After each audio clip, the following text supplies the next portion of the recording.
Hola a todos y bienvenidos a un nuevo episodio de nuestro programa. Es un placer estar aquí una vez más. Para aquellos que nos acompañan por primera vez, os damos la bienvenida, una cálida bienvenida a la familia de OAFI Radio. Es genial teneros aquí. Gracias a todos, ya sea los que conectasteis a través de YouTube, el canal 4 de Radio Cultura en el 92.8 en Barcelona, también desde el podcast de La Razón Salud Digital.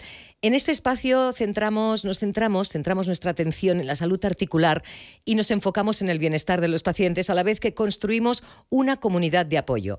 Queremos que este podcast sea un espacio para todas aquellas personas que padecen artrosis y otras afecciones articulares para que se sientan escuchadas y comprendidas. Queremos hablar de las dificultades que pueden enfrentar en su día a día, pero también de las opciones de tratamiento y las estrategias para mejorar su calidad de vida. Un lugar de encuentro para pacientes, familiares y cuidadores, para compartir experiencias y consejos prácticos sobre cómo manejar la artrosis y otras afecciones articulares. En OAFI Radio queremos llevarte de la mano en este viaje. Explorar juntos los caminos de la salud, el bienestar y la superación personal. Queremos ser tu compañero en este recorrido, ofreciéndote conocimientos valiosos, historias inspiradoras y consejos prácticos. Así que sin importar dónde te encuentres ahora en este momento, te animo a que te sumerjas en este programa donde siempre encontrarás un espacio seguro y acogedor donde aprender, crecer y sentirnos inspirados. Comencemos. Prepárate para sumergirte en nuestro programa de hoy. Gracias por dejarnos ser tu guía en este viaje.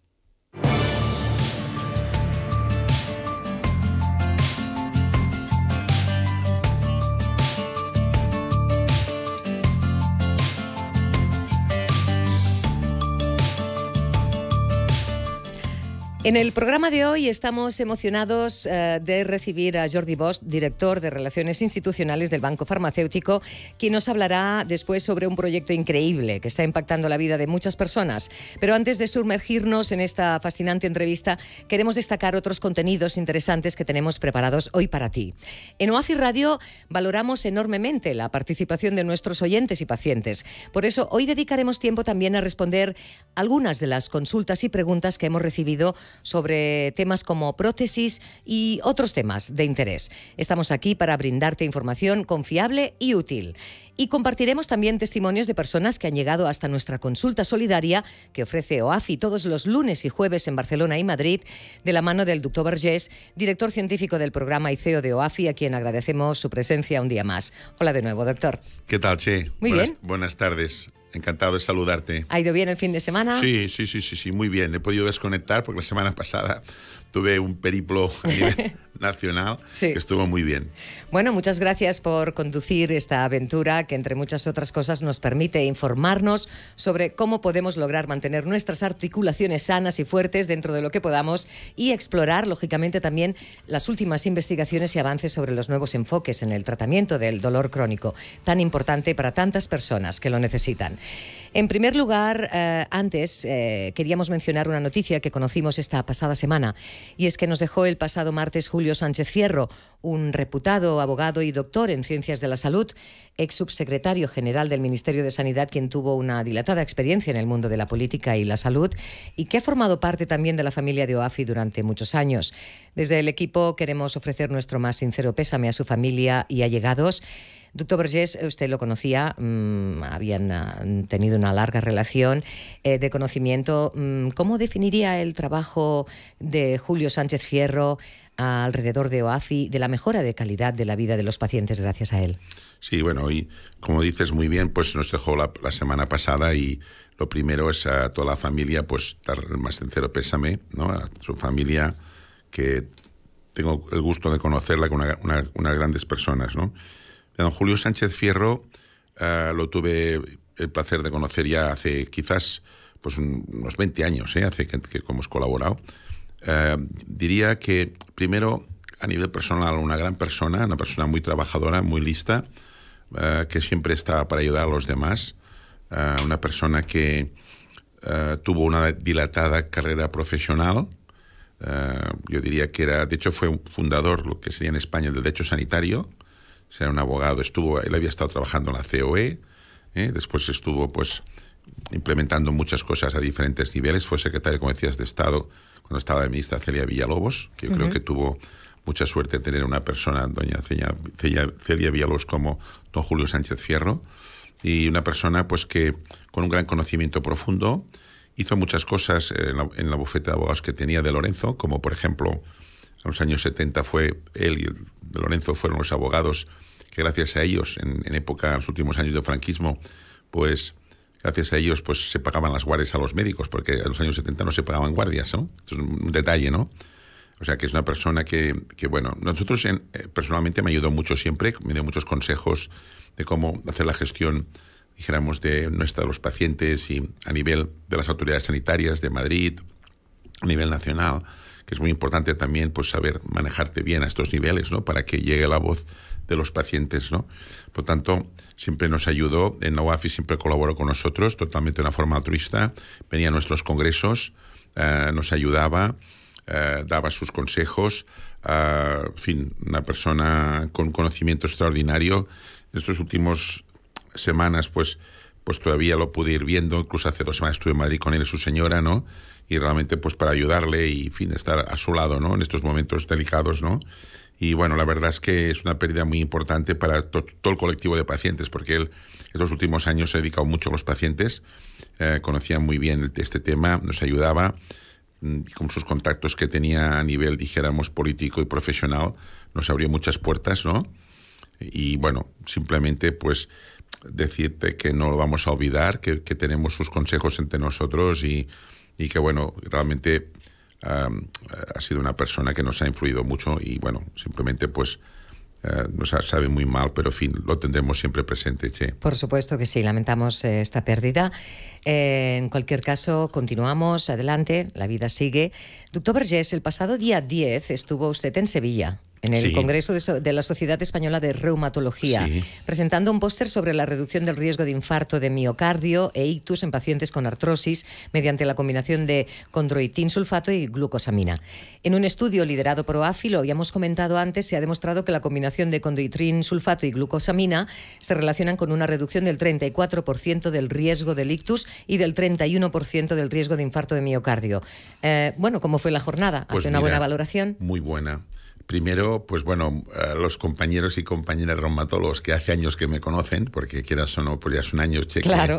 Pues me decían, hombre, Josep, todavía aquí. Todavía por aquí. Me aplaudieron, ¿no? Me aplaudieron ahí con un póster, ¿no? Colgando un póster, ¿sabes? En la sala de póster, ¿no? Aquello que dices, hombre, parece que seas de residente, ¿no? Pero yo les decía, hombre, digo, pues que yo me lo paso bien. Después de tantos años, ¿eh? A mí me gusta, ¿no? Y bueno, la verdad es que pasaron muchos compañeras y compañeros reumatólogos en el póster. Tuvo mucha repercusión. Porque mira, ¿por qué tuvo repercusión? Porque fíjate, Che, y eso es muy importante para nuestros oyentes, nuestros pacientes, ¿no? La artrosis, por desgracia, no va sola. La artrosis muchas veces va con comorbilidades, ¿no? Y esas comorbilidades, las más frecuentes, son la hipertensión arterial. Ajá, ¿esta es una? Esta es una. Después problemas cardiovasculares como el ictus, como el infarto, ¿no? Por desgracia, los antiinflamatorios no esteroideos, que sabes que es un tratamiento que se prescribe mucho en pacientes con artrosis, favorecen el ictus y favorecen el infarto, ¿no? Sabemos muy bien, y está publicado, que tomar antiinflamatorios de forma crónica pues favorece el infarto y el ictus, ¿eh? De hecho, en Estados Unidos, cuando estuvimos con la FDA, se hablaba de que aproximadamente en Estados Unidos cada año había 16.000 muertos por antiinflamatorios no esteroidales y 140.000 hospitalizaciones. Son datos de la FDA. Son cifras escalofriantes. ¿No? Por contra, nosotros, sabes que tenemos un convenio con la Agencia Española del Medicamento, la UAFI, como pacientes, que le estamos muy agradecidos, con el grupo de catedrático de farmacología Francisco de Abajo, y lo que estamos haciendo es analizar la base de datos de la BIFAP, que es la base de datos de la Agencia Española, que es una base de datos que más o menos tiene pues unos 20 millones de pacientes, ¿no? O sea, que cuando tú, dijéramos, vas al médico y el médico rellena, esos datos van a parar allí. Eso confidencialmente, lógicamente. Claro. Entonces, claro, nosotros es una base de datos que en este caso concreto, pues cuando hicimos estos estudios, pues disponimos de casi 4 millones de pacientes. Claro, tener estos datos es espectacular porque es la realidad de la vida, no es un ensayo clínico con 100 pacientes, no. Son las cifras más cercanas de lo que sería la realidad, ¿no? Vimos pues que el condroitin sulfato, y lo hemos publicado, reduce el ictus un 23%, y el infarto un 40%. La glucosamina es al revés. La glucosamina no tanto el infarto y más el ictus. Lo cual la combinación, hablabas de esta media, ¿no? Sí. Pero claro, esto es muy importante, ¿no? Porque tú imagínate, en lugar de favorecer el infarto y el ictus, que o sea que hay gente que por desgracia, y tengo experiencia como farmacólogo clínico en urgencias de hospitales, de a veces pues cuando había pues un problema de efecto adverso, pues avisaban al farmacólogo clínico de turno en San Pablo, Clinic en Montreal, ¿no? Y claro, viendo fármacos que producen problemas de hipertensión, fíjate que los antiinflamatorios no esteroidales suben una media de 5 milímetros de presión. O sea que tú imagínate, ¿no? Esto es claro, para una persona que es hipertensa... Claro, que además no tiene más salida que tomar estos medicamentos. Claro, estos medicamentos les son favorables, ¿no? Sí. ¿Me entiendes? Y incluso es más, parece ser que con el cometilsulfato podríamos evitar, cuando están asociados a un antiinflamatorio no esteroidal, podríamos evitar el que no hagan infarto. O sea, que el condotín protegería del daño que hacen los antiinflamatorios. Claro, esto es una noticia que en toda la modestia, que tiene que tener un impacto brutal, ¿no? Entonces esto a veces nos cuesta, ¿no?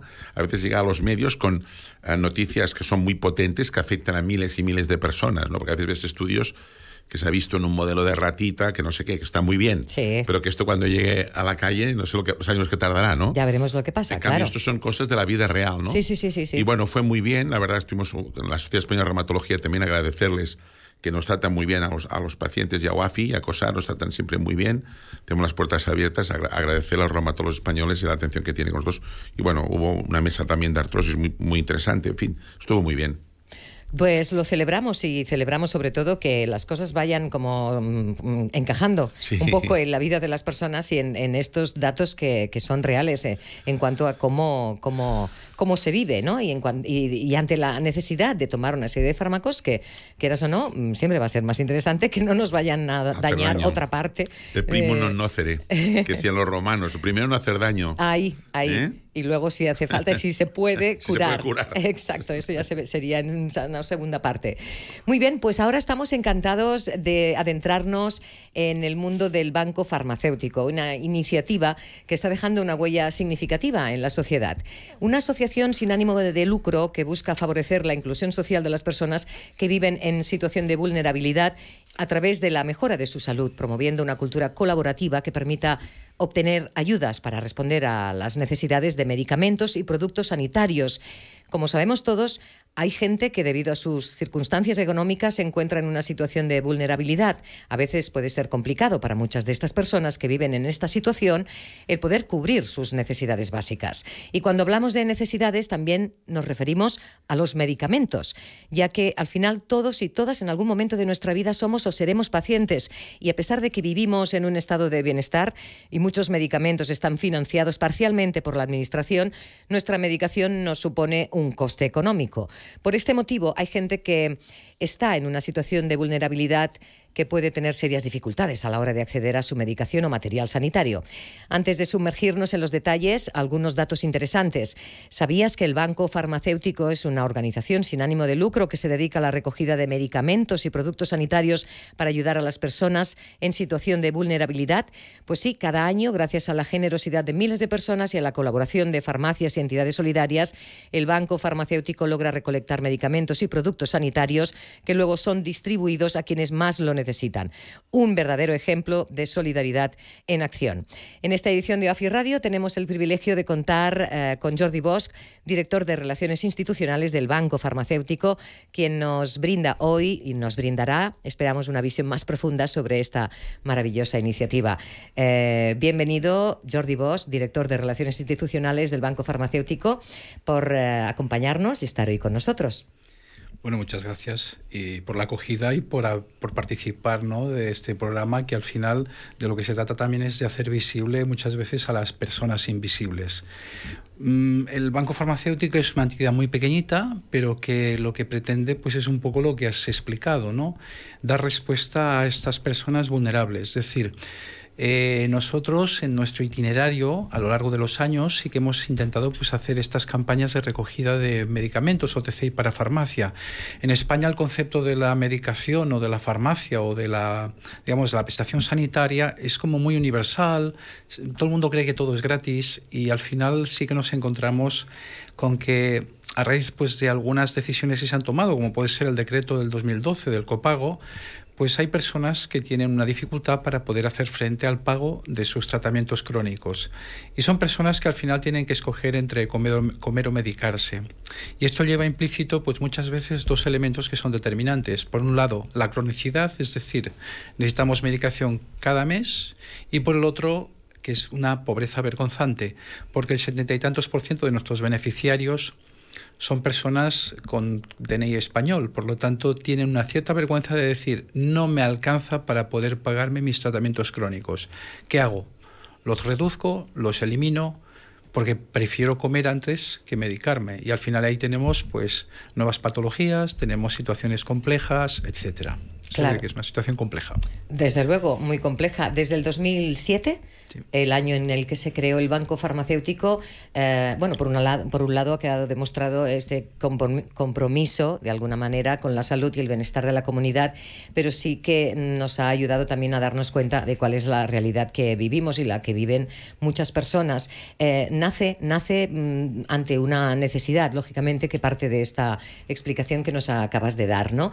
Hay mucha gente que no se lo puede permitir, sobre todo estos tratamientos que son crónicos. Es diferente tener que ir a la farmacia para ir a buscar algo que te pueda servir para el momento, pero claro, ahí estamos delante de una situación que es muy difícil de gestionar. Personas que no se lo pueden permitir en esta situación de vulnerabilidad en relación al acceso de los medicamentos es bastante vergonzoso como país no poder contar con más que un banco farmacéutico que surge de una iniciativa privada.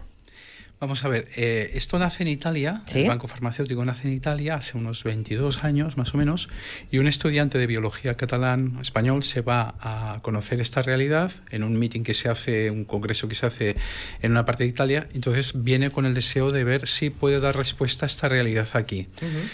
Utiliza la metodología misma del modelo italiano, porque al final en Italia pues todas las personas vulnerables pasan por las entidades sociales. El sistema sanitario es diferente al nuestro. En cambio aquí está mucho más regulado todo, ¿no? Entonces empezamos aquí con un modelo muy parecido al italiano, recogida de medicamentos en unas fechas concretas en las farmacias, con voluntarios, etcétera. Pero luego en 2012 hay un decreto y en 2015 nos vienen unas trabajadoras sociales de Barcelona y nos dicen: aquí nos encontramos que hay personas que tienen que escoger entre comer o medicarse. ¿Cómo? Sí, personas con patologías crónicas. Imagínate el caso de una persona pues que yo que sé, tiene un tratamiento oncológico, diabético, de corazón, etcétera, y tiene que desembolsar cada mes, pongamos 40, 50, 60 euros. Pues esta persona dice, mira, yo tenía una fiscalidad determinada, tengo una tarjeta sanitaria TSI 003 que me hace aportar un 40% del coste de la medicación, yo no puedo hacer frente a esto y por lo tanto vamos a ver cómo damos respuesta a esto. ¿Cómo lo hacían?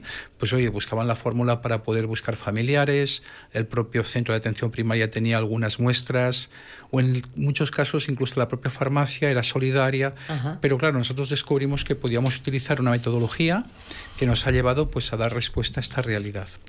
Y todo esto ha servido pues para visibilizar al menos una parte de esta realidad que es oculta, que es crónica, que es vergonzante y que no forma parte de la mirada general, porque las propias farmacéuticas dicen: yo no reconozco la pobreza farmacéutica porque mi prescriptor, que es el Estado como tal, tampoco la reconoce. Tampoco lo hace. Entonces, hemos hecho mucha pedagogía que, en ese caso, después iré explicando.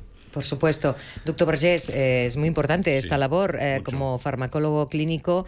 Desde luego que seguro que, bueno, estamos todos de acuerdo en que es muy importante que uno o una paciente pueda tomar los medicamentos que le receta su médico. Por mucho que un paciente siga unos tratamientos no farmacológicos, hay veces que es imprescindible tomar medicación. Sí, totalmente. Sí, fíjate que nosotros firmamos el convenio y estamos encantados, ¿no? Y de poder hacer cosas conjuntamente, porque nos parece, como decías tú, vergonzante, ¿no? Jordi lo explicará mucho mejor, ¿no? Pero claro, nosotros tenemos una población, la población que de muchos de los países que tenemos en OAFIS, hay una población importante de gente mayor que española, o de fuera, pero que decir nacional española, porque a veces siempre pensamos en la inmigración, pero hay nacional española también, que tiene una pensión muy baja. Y muchas veces, pues dijéramos, no les llega. O incluso que no son pensionistas, pero que están en el paro. ¿Me entiendes? Entonces, claro, sacrifican, como decía muy bien, la toma de fármacos por otros temas. Con lo cual, dijéramos, la falta de cumplimiento terapéutico es muy importante, porque el falta de complemento terapéutico puede llevar, dijéramos, a problemas muy graves de salud, incluso a la muerte, ¿no? Depende de las medicinas que no tomas, ¿no? Claro. Por tanto, es un tema que es muy importante y que realmente pues lo que se está haciendo pues es extraordinario, ¿no? De explicarlo, ¿no? Porque parece que veamos el país de las mil maravillas, ¿no? Y por desgracia, pues oye, queda mucho por hacer, ¿no? Sí, entonces es fundamental este tema, y te encuentras personas, que no tienen, y te encuentras personas incluso de aquí que no se les atiende suficientemente bien también por el Sistema Nacional de Salud, aunque en teoría pues todo el mundo, aunque no trabaje, se le tiene que visitar, pero se discrimina, se discrimina. El Banco Farmacéutico ha desarrollado el proyecto Fondo Social de Medicamentos, ¿sí? Vamos a ver, ¿qué es el Fondo Social? ¿En qué zonas de España se está pudiendo llevar a cabo? ¿Cómo se consiguen recolectar estos medicamentos y material sanitario? Vamos a entrar un poco en el tema, Jordi. El Fondo Social del Medicamento en sí no dona ningún tipo de medicamento. Lo que hacemos es lo siguiente.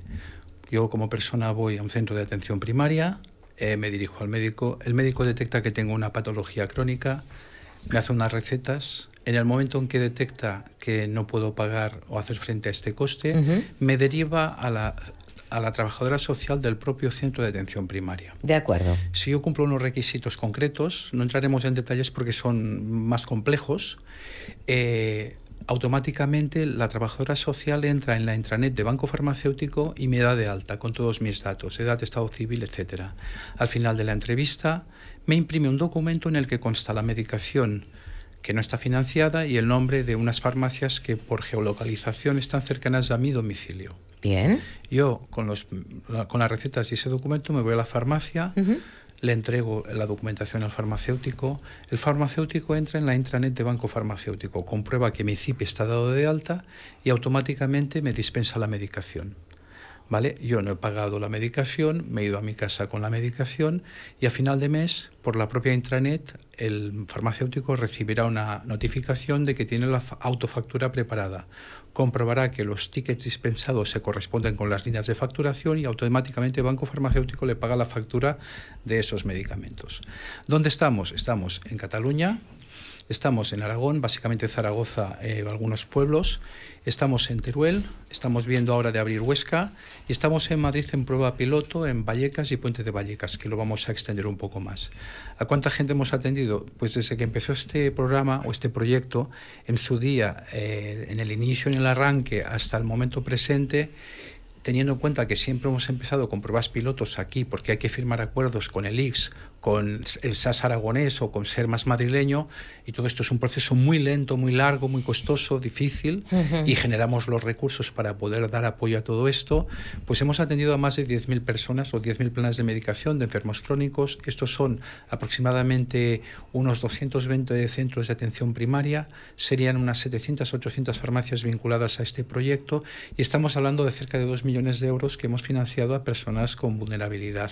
En el caso de que no se hubiesen atendido, habría dos cosas que ha apuntado muy bien el doctor Vergés: o la muerte o incluso otras patologías que, por no medicarse, al final encarecerían todo lo que sería el gasto del sistema sanitario. Exacto. Con lo que algún día, a través del observatorio, que explicaré lo que es, tendríamos que hacer y vamos a hacer el estudio de si no se hubiese medicado, qué coste hubiese tenido esto. Exactamente, y ahí saldría realmente también datos muy reales de lo que significa. Entonces, si vamos un poco a este tema, entramos un poquito en de qué manera, cómo se identifica a las personas que necesitan la ayuda del Fondo Social de Medicamentos. Más o menos lo has comentado, vas al médico y el médico detecta, o hablando, bueno, yo doctor no me lo puedo permitir, no estoy en una situación que no puedo comprarme estos medicamentos. Es a partir de aquí, háblanos del Observatorio de Pobreza Farmacéutica.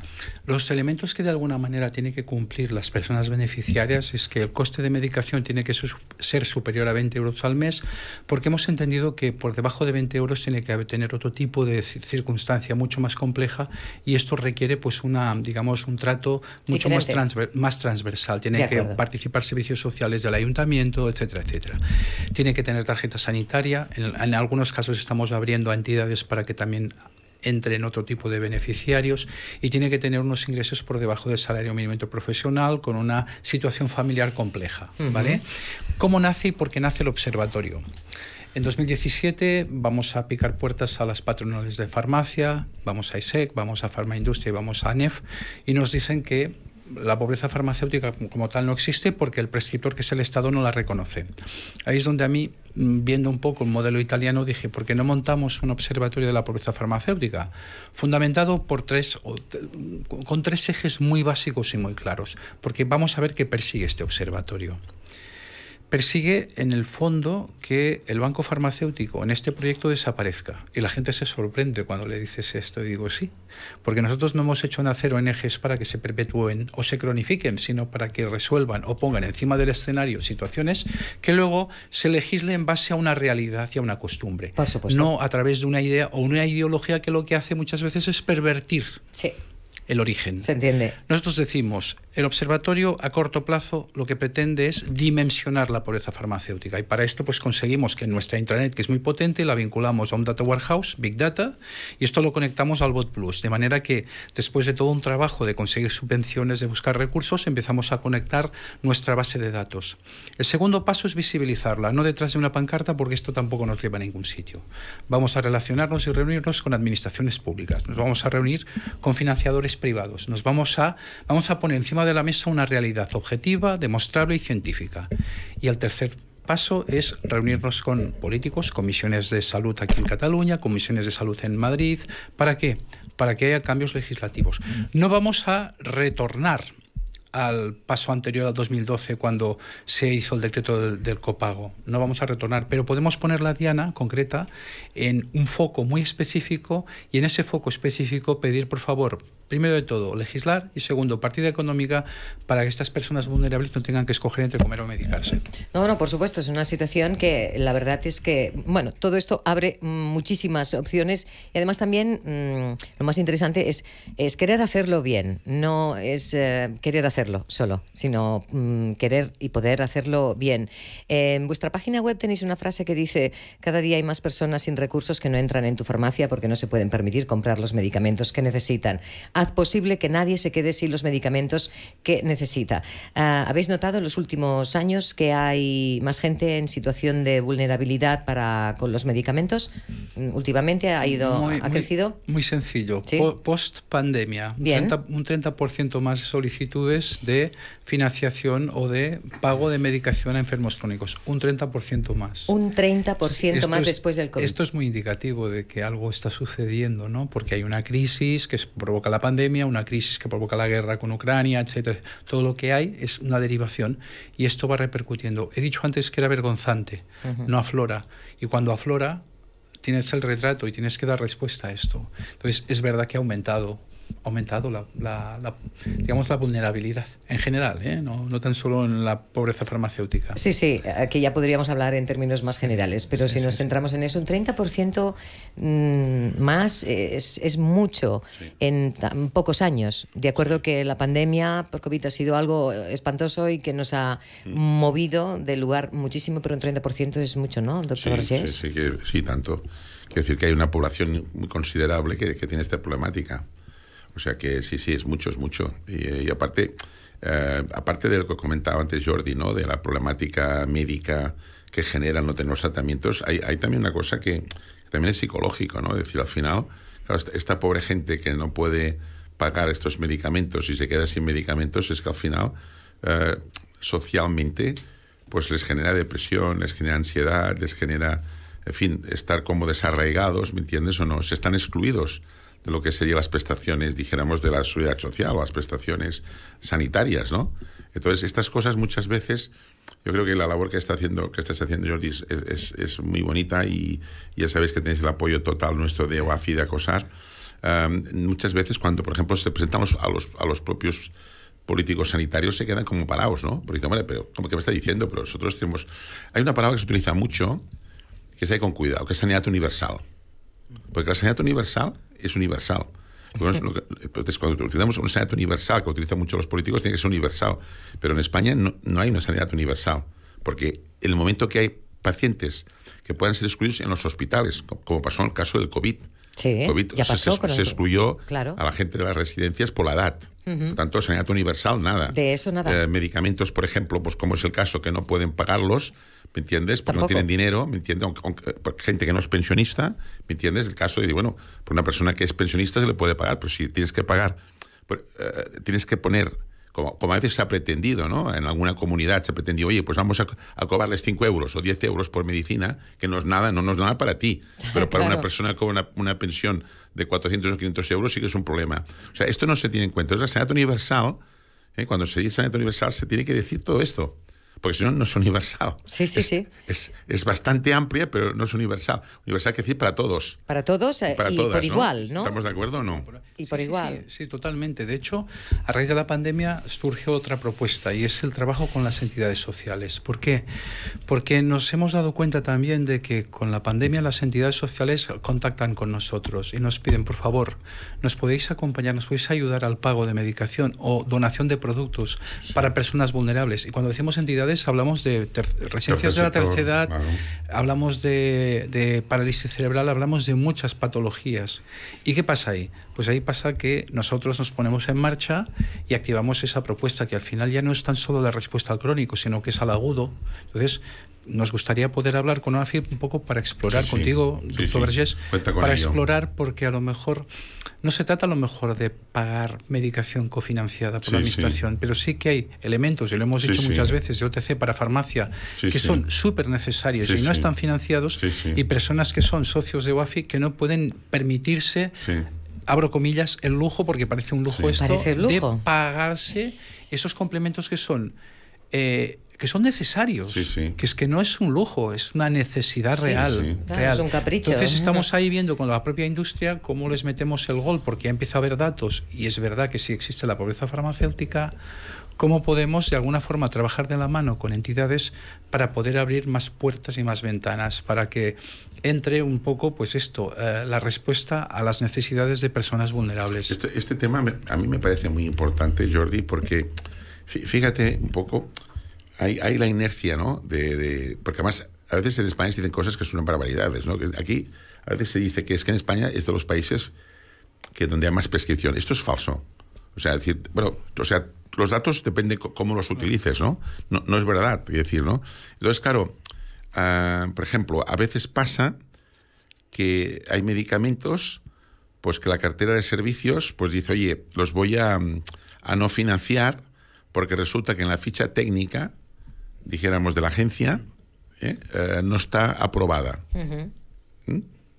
Recuerdo, por ejemplo, los derivados de la morfina, los fentanilos, que sí que están aprobados para enfermedad oncológica, pero no para no oncológica. Claro, entonces la cartera de servicios lo podía hacer, técnicamente era correcto, pero claro, dejan a un grupo de pacientes, porque claro, entonces lo que hacen es visado de inspección.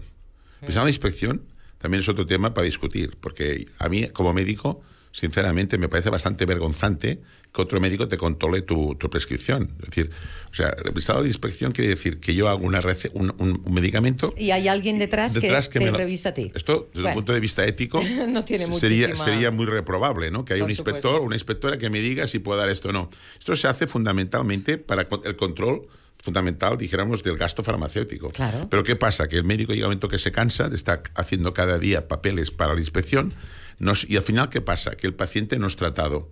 O sea, el paciente no recibe la medicación. Entonces, esto es muy importante en el dolor, es muy importante, por ejemplo, en casos como la artrosis, porque la artrosis, ten en cuenta que hay pocos tratamientos en la artrosis. Entonces, lo que decías, tenemos que mirarlo esto, porque probablemente, ¿me entiendes? Hay aquí seguramente una bolsa importante. Hay una bolsa a banda, que es otro tema, de que nos estamos encontrando también que hay falta de suministro de determinados medicamentos, que es otro, de algunos. Sí. Nosotros el otro día estuvimos en la agencia y bueno, pues sacamos 3, ¿no? Que eran básicamente la agencia que nos trata muy bien, la Agencia Española de Medicamento, que gracias a la Agencia Española de Medicamento lo reciben muy bien, pues nos estamos encontrando con problemas de suministro ahora de los corticoides intraarticulares, el Trigón de Pod, Celestone, no hay. Entonces es un problema, el médico no puede infiltrar, porque son tan baratos que las compañías farmacéuticas hacen lotes pequeños porque no les sale a cuenta. Oh. Y entonces no hay este medicamento. Claro. Después también está hablando del tema del conduitín, la glucosamina, concretamente el conduitín, que también hay, pero hay falta de suministro, que esto también es por otro motivo que también estamos intentando solucionar. O sea, todo esto es muy importante, ¿no? Entonces, y esto pues se tiene como, oye, aquí se financia todo, aquí se da todo, y no es verdad. Bueno, no sé si Jordi... Sí, no, totalmente de acuerdo. Yo haría un símil incluso con el mundo educativo. Yo he administrado colegios durante unos años de mi vida, 10 años, y cuando algún profesor tenía alguna propuesta que valía la pena, tenía una incidencia cultural interesante e importante, sí, yo había escuchado de inspectores de decir, no, olvídate de este proyecto porque esto no entra dentro de las competencias básicas del sistema educativo. Y decías, básicas, son básicas. Muy bien, vamos a ver dónde está la libertad del individuo, porque cuando regulamos mucho, y ahí es donde le doy perfectamente la razón al doctor Vergés, cuando regulamos mucho corremos el peligro muchas veces de empezar a excluir personas. Y no nos damos cuenta de que escudos sociales y políticas sociales son muy fáciles de manifestar, pero ahí es donde yo voy. Son interesantísimos los observatorios, la parte científica es muy importante. La humanización de la salud también es fundamental, clave y básica, pero tenemos una población que al final envejece, y esa población que envejece tiene patologías muy vinculadas a lo que hace. Entonces, yo creo que incluso nuestra actividad, ¿por qué no decirlo?, puede derivar hacia un acompañamiento precisamente a ese colectivo de personas vulnerables que están dentro de otro colectivo vulnerable que es el de la tercera edad. Personas mayores, porque al final los hospitales están cambiando la fórmula. ¿Cuántas residencias públicas se están construyendo? Ninguna. Ninguna. Es sustituido por, en todo caso, por el servicio de atención a domicilio, o incluso se está haciendo proyectos de otro tipo, noreuropeos, como son comunidad de propietarios, etcétera. Pero la verdad es que al final los hospitales se convierten en espacios de hospitalización geriátrica. Muy bien, pero toda la gente que no puede acceder a esos espacios y que están en sus domicilios, que no se pueden pagar la medicación, son población que envejece, que no se queja, que está ahí, que tiene patologías de este tipo. Oye, pues tenemos que hacer también presión para que todo esto se acabe incluso hasta legislando en la justa medida, y se hagan partidas económicas en la justa medida, porque la población cambia. He dicho, administraba colegios. Por arriba tenemos secundaria, bachillerato, que tiene en este momento déficit de profesores, pero por abajo, infantil, empiezan a sobrar profesores. ¿Por qué? Porque hay un parón. Entonces la población envejece, vamos a hacer políticas en relación a la situación de la población. Y perdóname que sea un poco en ese sentido innovador o atrevido, ¿no? Atrevido. Bueno, hemos hablado de esto varias veces porque realmente es una realidad ante la cual deberíamos ya estar haciendo cosas, no solo verbalizando y pensando y qué pasará. No, es que ya tendríamos que estar avanzando. Es que es importante. Nosotros tenemos, que precisamente habíamos hecho con don Julio Sánchez Fierro, que lo tenemos allí ya para sacarlo, un libro del envejecimiento en España. Porque lo que es importante aquí es tener datos. Entonces, los datos nos dicen, por ejemplo, pues que primero, la cronicidad no se está gestionando bien. España, el sistema sanitario público español es muy bueno, ha sido extraordinariamente bueno, pero estamos viendo que en la fase aguda sí, pero la cronicidad no. Es decir, no se está teniendo esta pirámide poblacional invertida, esta población que está envejeciendo, pues claro, necesitamos centros de cronicidad, necesitamos más geriatras. No se ha hecho una planificación, dijéramos, de cuántos médicos o enfermeras o psicólogos necesitamos. ¿Me entiendes? Ahora nos encontramos que nos hacen falta médicos, ¿no? Resulta que porque hay una descoordinación entre las facultades de medicina, ¿me entiendes? Y las necesidades de las comunidades autónomas, ¿no? O sea, no tenemos geriatras, no hay. Entonces, bueno, todo esto va al colapso, ¿no? ¿Me entiendes? Entonces, tenemos ahí es un debate muy necesario. Es un debate fundamental. Decir, oye, tenemos que... y aparte, yo pienso, fíjate, que aquí nosotros... Las organizaciones como Banco Farmacéutico o, por ejemplo, OAFI como pacientes, podemos ayudar mucho. ¿Me entiendes? Vamos a ayudar mucho. Ya lo estamos haciendo, ¿no? Primero, ¿cuál es la realidad? Aquí la tenéis los datos, ¿me entiendes? Y cómo gestionarlo. Y cómo los pacientes tienen que ser autorresponsables y autoformarse, ¿me entiendes? Para poder, dijéramos, tirar para adelante su enfermedad, ¿no? Sí, claro, y además también que a la vez todo ello sea sostenible. Sostenible, que podamos llevarlo a cabo, que no sea una fantasía. No, que sea sostenible. Nosotros tenemos programas, ya lo sabe Che, lo hemos comentado, tenemos programas que podemos ahorrar mucho dinero, pero ojo, y la gente más contenta. nos gastamos, yo siempre digo, 5.000, casi 5.000 euros de artrosis y 3.000 y pico de osteoporosis. Y las encuestas nuestras, el 50%, la gente está descontenta. O sea, nos gastamos 8.000 millones de euros en artrosis pues, en España, que es mucho dinero. O sea, no es que el Estado no gaste, ¿no?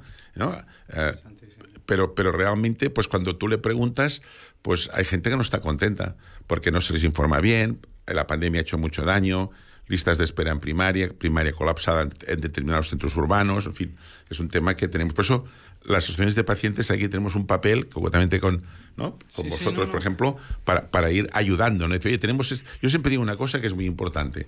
Yo siempre digo a mi equipo, oye, cuando vengáis con un problema, quiero una solución. O sea, nosotros vamos, hay un problema, pero tengo una solución.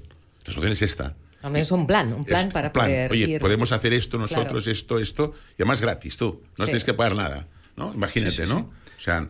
Es que la clave está un poco en lo que dices y en lo que apuntas. Al final, de lo que se trata es que como entidades sociales nos vertebremos o nos conectemos para poder hacer una fotografía clara. Sí. El dato, al final, el dato es lo que hace un relato. Es lo que tenemos que hacer un relato sobre lo que está sucediendo. Sí. Y claro, ¿hay políticas efectivas? Sí, hay mucho efecto. Si anunciamos políticas sociales, ahora será gratuito el cine para los jubilados, 2 euros. ¿Es efectivo? Sí, produce un efecto. Sí. ¿Es eficaz? Bueno, puede ser. Lo importante es que sean las cosas eficientes. Sí. En este país tenemos un problema de eficiencia. Sí, sí. Y tú lo has dicho muy bien. Sí, sí. Podemos hacer políticas sociales y podemos hacer políticas incluso sanitarias, siempre pensando un poco que el dato nos tiene que dar la fotografía de lo que hay. Sí. Y los recursos tienen que optimizarse. Sí. Estamos de acuerdo. Es decir, nosotros al final no estamos por cambiar una ley que se puso, pero hay que objetivar una población que nosotros hemos focalizado, que nos ha dado un dato, que tenemos estadística, hemos publicado algún artículo internacional hablando de pobreza farmacéutica crónica en España, el primer artículo que se publica, que además este observatorio lo hemos empezado con voluntarios, doctores en farmacia, en medicina, en economía de la salud, en geografía social, expertos en arquitectura informática y en estadística, y hemos hecho un match que nos ha permitido pues hacer un retrato de una realidad que sucede en España. Que estaba oculta. Estaba invisibilizada, a un coste casi cero. Sí. A un coste casi cero de voluntarios a los que hemos ido a buscar. Por supuesto. Sí, y al final tenemos un dato, y tenemos una foto, y tenemos una fórmula de responder, porque nosotros hemos dado respuesta a aquello que hemos localizado. ¿Qué tenemos que hacer ahora? Compartir. Estamos en contacto con la Asociación Española contra el Cáncer, con otras entidades para intentar pues aunar las fuerzas para empezar a hacer decretos que hagan desaparecer, no sé si entidades sociales, pero sí al menos proyectos, porque tenemos que ser eficientes. Claro. Y en ese sentido... yo también agradezco muchísimo cuando he conocido al doctor Vergés y el trabajo que hacen. A mí me ha parecido fascinante porque en mi entorno hay gente que sufre artrosis. Yo mismo tengo un principio por mi edad. Entonces tenemos ahí pues un caballo de batalla. Yo he sido visitado por el doctor Vergés. Antes pues ya... Sí, claro, y no, tengo un principio, pero bueno, me ha hecho tal. Y uno piensa, ¿y las personas que no pueden acceder a estos recursos y envejecen en sus casas de una forma dramática, con unos dolores importantes? Dices, hay que hacer un retrato de esto, hay que hacer una estadística de esto, pero ¿para qué? Visibilizarla y hacer cambios legislativos, porque la población española está cambiando. Sí, y hay que aceptar que está cambiando, ha de cambiar, y tenemos que ir hacia otros lugares que en muchos casos están muy lejanos de lo que sería realmente óptimo para ajustarnos a esta eficiencia. Hacemos cosas, pero hagámoslas bien, ¿no?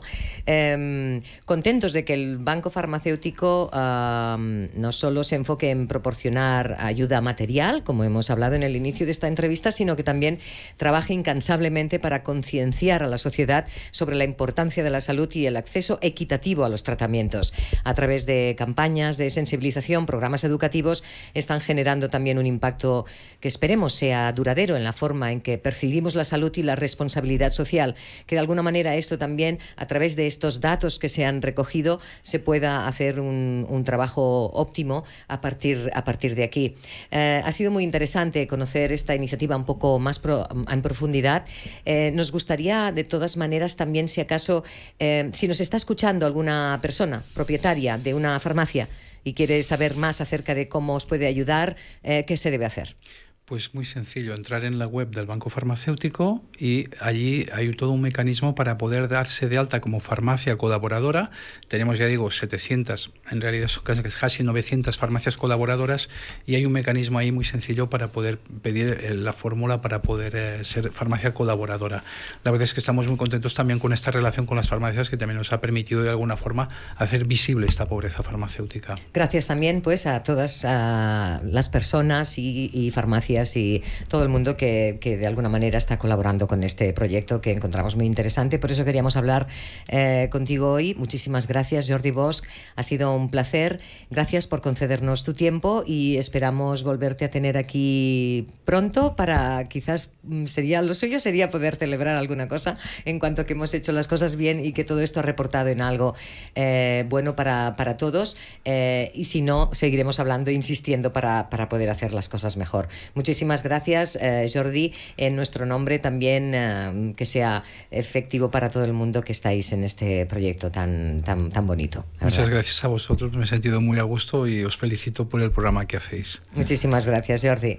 Muy bien, pues todos los que habéis escuchado un poco el contenido de esta entrevista, seguiros informando y si no, seguir conectando con OAFI Radio, porque continuaremos dando información en este sentido. Ahora vamos a recordarte que puedes y deberías, si sufres artrosis y si estás en contacto con OAFI, tener la idea o plantearte la idea de hacerte socio de la comunidad de OAFI. Es interesante, puedes hacerlo muy fácil, llamando al 931 59 40 15 o bien escribiendo a info@oafifoundation.com para que de alguna manera esas ganas tuyas de poder ayudar y colaborar se puedan transformar en herramientas para la gente que lo necesita. Ayúdanos a promover la educación, la prevención, el tratamiento, la investigación de la artrosis, haciéndote socio de OAFI. También queremos recordarte una vez más algo muy interesante, como es la consulta solidaria que lleva a cabo el doctor Vergés para ayudarte a cuidar tu salud articular. Ponte en sus manos. Él es el fundador y CEO de OAFI. Contamos con su colaboración y su dirección en este programa todos los días de la semana, pero además también, si tú quieres que él revise tu caso a nivel personal, pues llámanos y te facilitaremos una hora también a ti, una persona que en este caso, como hablábamos hasta ahora, quizás no tengas los recursos necesarios para poderte visitar a este nivel. Y también recordamos a uno de nuestros patrocinadores, Kern Pharma, un laboratorio farmacéutico nacional líder en genéricos que también sponsoriza este programa. Ellos tienen más de 20 años de trayectoria, son creadores del Comité para una Vida Sin Dolor, con productos como Ginea, Consumer Health. Kern Pharma son expertos en productos para el tratamiento del dolor y su prevención, y además también una dilatada experiencia con un claro objetivo: cuidar de la salud de las personas. Kern.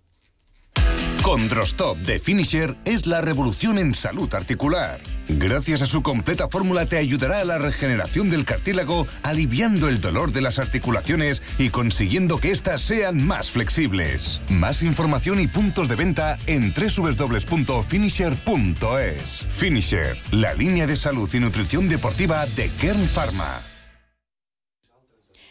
A continuación vamos a ver un vídeo, después de esta interesante entrevista, en el que dos pacientes explican que vinieron directamente desde Colombia para visitarse con el doctor Vergés en la consulta de OAFI. Vamos a verlo. Hola, somos Janet y Diana, venimos desde Bogotá, Colombia. Hemos conocido la asociación por internet. Hoy estoy aquí en Barcelona, he podido consultar con el doctor Vergés. Me ha dado algunas indicaciones, consejos, recomendaciones, me ha recetado y me ha dado, digamos, que un camino y un aliento para no echarme abajo con esta enfermedad y saber que tenemos oportunidad de hacer las cosas bien y ganar tiempo. Yo invito a la gente a buscar también otras opciones y otro tipo de diagnósticos y otras opiniones. OAFI es un buen canal y es una buena opción, podría funcionar. Doctor Vergés, aquí vemos un claro caso de gente que sufre dolor, que tiene muchas dudas y que no encuentra respuestas. Y es incluso capaz de ir hasta otro continente para solucionar estas dudas. Es habitual que haya gente, ya no de otro país, sino de otras ciudades de España, que se desplacen hasta Barcelona y Madrid para visitarse con usted. Sí, es habitual, cada día vemos más, pero la gente tiene en cuenta que el dolor... El dolor es una cosa que cuando no tienes dolor, tienes incapacidad funcional, no puedes dormir por la noche, después no te atienden bien, ¿me entiendes?, en determinados sitios a veces. No porque el médico no quiera, porque el médico siempre quiere ayudar. Por supuesto. Pero es porque está colapsado el sistema, No se puede, claro. Entonces, pues bueno, en este caso... El sistema no lo permite. En este caso, pues una madre y una hija. Sí, Fíjate sí. Tú, además jóvenes las Curioso, dos. sí, porque una de ellas tiene 35 años aproximadamente. Y las dos con artrosis, lo puedo decir porque ellas dijeron que lo podíamos decir. Podíamos comentarlo, sí. Y tener artrosis de cadera, y bueno, nos contactaron y a través de... vía online, pues pudimos ya empezar a hablar con ellas, les sugerimos unos tratamientos que evidentemente pues compartimos con sus médicos, ¿no? Y después, pues bueno, es que si no vienen aquí a Barcelona y bueno, han mejorado mucho, están muy contentas y nos están ayudando, ¿me entiendes?, en su país para, bueno, pues explicar pues que hay organizaciones como es la OAFI, pues que lo que somos pacientes y que queremos ayudar a este gran colectivo de gente que no está bien tratada. Claro, y lo que comentábamos, hemos visto en este caso esta pareja de mujeres con una diferencia clara de edad, todas las dos con afectaciones de artrosis. Eso significa que, bueno, ahí están los datos, hay cada vez más gente joven que sufre de una enfermedad, aunque no esté considerada como tal, que resulta que siempre hemos pensado que afecta más a las personas mayores, que tiene que ver, desde luego tiene un sentido ahí, ¿no? Te haces mayor y tienes más números de tener artrosis. En el caso, totalmente de acuerdo, Che, lo has dicho muy bien. Fíjate que hay cada vez un colectivo de mujeres, sobre todo mujeres jóvenes, que hay el antecedente familiar, en este caso la madre, y probablemente pues la abuela, y vete a saber, ¿no? Y después también pues todo el tema este que comentamos, ¿no? De que a veces menopausias precoces, ¿me entiendes?, que favorecen la aparición de artrosis precoces, ¿no? A banda de que si después esta persona era deportista, entonces tiene alteraciones de morfotipo y encima hacen deporte de alta competición, ahí tenemos personas ya que se van a los 20, 25, 30 años ya con problemas de artrosis. Imaginaros. O sea que esto es un concepto muy importante. Por eso es importante prevención, ¿me entiendes? No esperar a tener dolor, cuidarse, ¿me entiendes? Hacer una vida sana, una actividad física, contactar con OAFI, tener la información, tenemos el programa, tenemos los vídeos, tenemos los congresos que ahí explicamos cómo tenemos que hacer, pues eso es lo que se ha de hacer, prevención, de verdad, ¿no? Y comunicación y información al paciente. Que es lo que hacemos en este programa. Eso es. Y sobre todo adecuarnos bastante a cada caso, porque puede ser una cuestión muy generalizada, pero luego también cada caso más particulares que también se deben tratar. Además es como lo hace OAFI, esa es la idea, es ir un poco a cada caso, particularizar. Vemos que como las dos pacientes hemos visto recomendarían a OAFI a un amigo o un familiar. Eso suele ser una muy buena señal de que están satisfechas y contentas, ¿no?